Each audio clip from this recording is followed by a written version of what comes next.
Not because of me. If they did that. את הנושאים המהותיים שעומדים על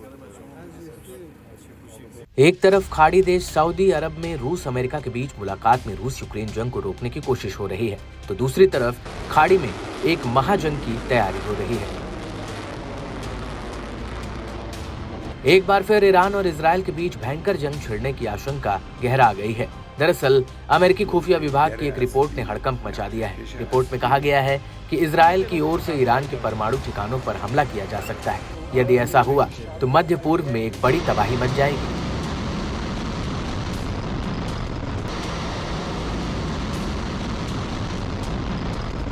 अगर Iran और Israel के बीच सीधी जंग छिड़ी तो इसके नतीजे तीसरे वर्ल्ड वॉर तक पहुंच सकते हैं। इससे पिछले साल 2024 में ईरान और इजराइल कई बार आमने सामने आए और जंग की आशंका भी पैदा हुई, लेकिन दोनों तरफ से कुछ हमलों के बाद ही स्थिति थम गई। अब यदि परमाणु ठिकानों पर हमले हुए तो हालात बेकाबू भी हो सकते हैं।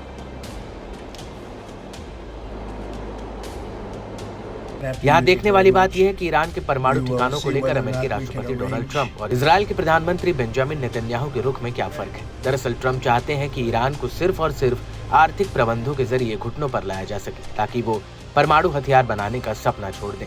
8 मई 2018 को डोनाल्ड ट्रंप ने पूरी दुनिया के सामने ऐलान किया कि वो ईरान के साथ हुए परमाणु समझौते से बाहर निकल रहे हैं, और इस ऐलान के बाद अमेरिका ने ईरान पर बेहद कड़े आर्थिक प्रतिबंध लगा दिए थे। उस वक्त ट्रंप ने आरोप लगाया था कि ईरान पर्दे के पीछे तेजी से परमाणु हथियार बनाने में लगा हुआ है।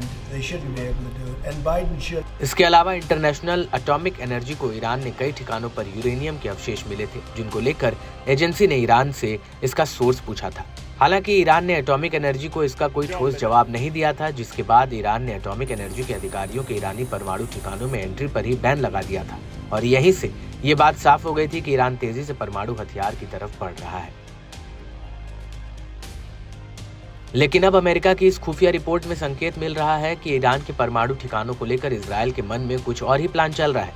साफ है कि इजराइल की सेना का रुख डोनाल्ड ट्रंप से अलग है। जहां डोनाल्ड ट्रंप चाहते हैं कि इजराइल और ईरान के बीच शांति समझौता हो जाए, तो वहीं इजराइल चाहता है कि ईरान की परमाणु क्षमता को निस्ते नाबूद कर दिया जाए। इससे पहले भी इजरायली सुरक्षा बलों ने ईरान के मिलिट्री ठिकानों पर हमले किए थे। हालांकि अब नए हमले पहले से ज्यादा सख्त हो सकते हैं। इस बार इजराइल की तरफ से ईरान के परमाणु ठिकानों पर ही हमला किया जा सकता है। इतना ही नहीं, इजराइल अपनी पूर्ण सुरक्षा के लिए ईरान में सत्ता परिवर्तन भी चाहता है। माना जा रहा है कि ईरान में सत्ता परिवर्तन के लिए इजराइल की तरफ से फंडिंग भी की जा सकती है और पॉलिटिकल वॉरफेयर भी हो सकता है।